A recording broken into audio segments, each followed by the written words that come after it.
Donc, on va commencer. Merci à ceux qui sont là. Aujourd'hui, le but, c'est de vous donner un peu les détails sur notre programme STEAM, sensibilisation des jeunes, sur l'appel à projet qui a débuté le 18 mars. STEAM qui est pour sciences, technologies, ingénierie, mathématiques. Donc, on va passer un peu à travers le programme, les objectifs, puis les étapes aussi pour faire approuver un projet. Donc, un peu de contexte sur qui est Skelly. On est la grappe mondiale en IA au Canada. On identifie des projets collaboratifs, puis on offre du financement et un soutien pour aider le Canada à rester en tête de la courbe avec l'IA. On est un consortium, en fait, d'entités privées, centres de recherche, universités et start-up à fort potentiel. Puis, on a trois grands programmes là, par lesquels on peut contribuer à des projets. Donc, le programme Accélération, qui est pour le financement de start-up, les projets d'investissement, qui est notre branche principale, si on veut, là, pour le financement des projets industriels, puis la formation, par lequel on finance la formation en entreprise, puis c'est aussi le programme par lequel on finance l'appel à projet STEAM. Un peu plus de contexte, dans le fond, dans le cadre de notre programme de formation, on soutient une série d'initiatives de formation en entreprise pour renforcer le niveau de la main-d'œuvre en IA et en sciences des données. Le but, c'est d'accroître la diversité aussi au sein des travailleurs, au sein du bassin des travailleurs au Canada, grâce à notre branche STEAM, entre autres, qui vise à favoriser l'intérêt et sensibiliser les jeunes aux carrières en IA et en sciences des données. Puis, pour atteindre cet objectif, avec notre appel à projet, on veut viser un total de 10 000 jeunes ou 10 000 participants à travers toutes les initiatives qu'on va pouvoir financer. Un peu plus d'informations générales sur le programme. Encore une fois, les objectifs, c'est de promouvoir les études, les carrières dans le domaine des sciences, technologies, ingénierie et mathématiques, avec un accent particulier sur la diversité et l'inclusion. Puis on veut initier la future main-d'œuvre à l'IA et à la science des données plus spécifiquement. Au niveau des chiffres pour l'appel à projet, le budget total est de 600 000, puis on a une capacité de remboursement qui peut aller jusqu'à 100% des coûts éligibles, jusqu'à un montant maximal de 150 000. Donc, avec tout ça, on s'attend à financer environ 4 à 6 projets qu'on va sélectionner selon évidemment le coût là, de chacun des projets qu'on va retenir. Un peu plus d'informations sur l'éligibilité, autrement dit, qui est-ce qui peut appliquer pour recevoir le financement.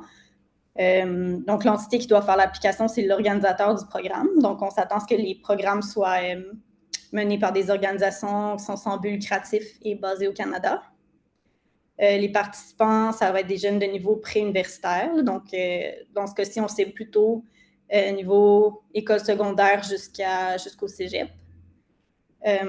Par rapport à la portée là, ou au contenu du programme, on vise les programmes en intelligence artificielle et sciences des données.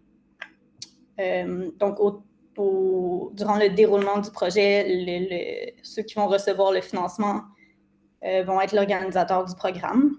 Donc, on s'attend à ce que ce soit eux qui vont supporter les coûts durant le programme. Les participants vont recevoir les fonds tous les trimestres, à moins qu'il n'y ait pas de coûts encourus, sur présentation des documents requis. Puis, les coûts éligibles à travers ça vont être tout ce qui est les coûts de main-d'œuvre directe, salaire, des employés qui vont travailler, qui vont se dédier au projet. Puis, on peut inclure aussi ce qui est sous-contractant, consultant et honoraire professionnel.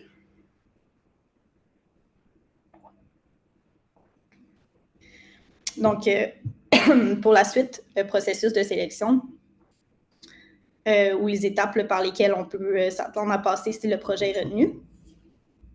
Le lancement a été annoncé le 18 mars, donc c'est l'ouverture de notre appel à projet.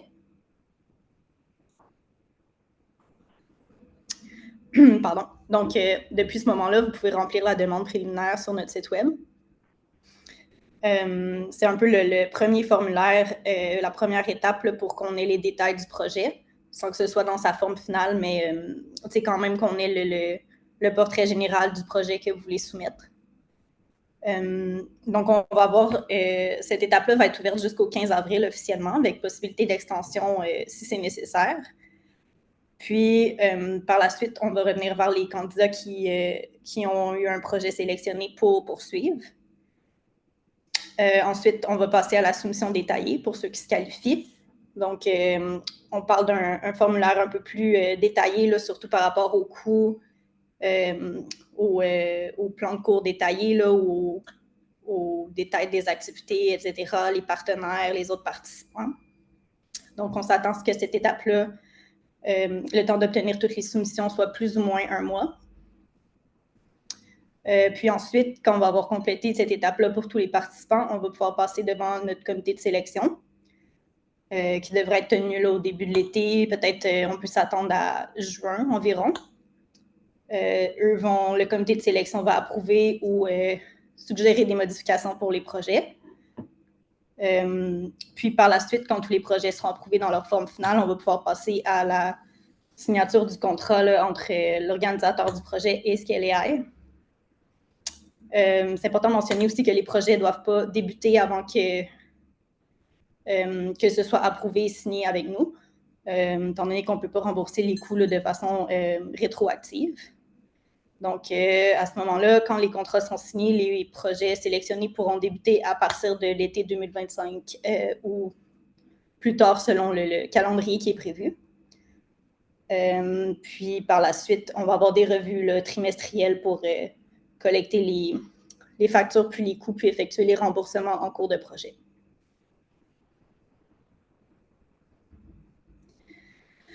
Un peu plus sur les critères d'éligibilité. Donc, pour l'application préliminaire dont je vous parlais, ce qu'on va regarder principalement, c'est la portée du projet, là, ou autrement dit, est-ce que c'est bien un projet qui est en IA ou en sciences des données? On va regarder l'organisateur du programme aussi. Est-ce qu'il a la capacité de mener l'initiative à terme là, avec les termes convenus au départ? On va regarder le contenu du programme. Donc, qu'est-ce qui est enseigné, quelles sont les activités, etc.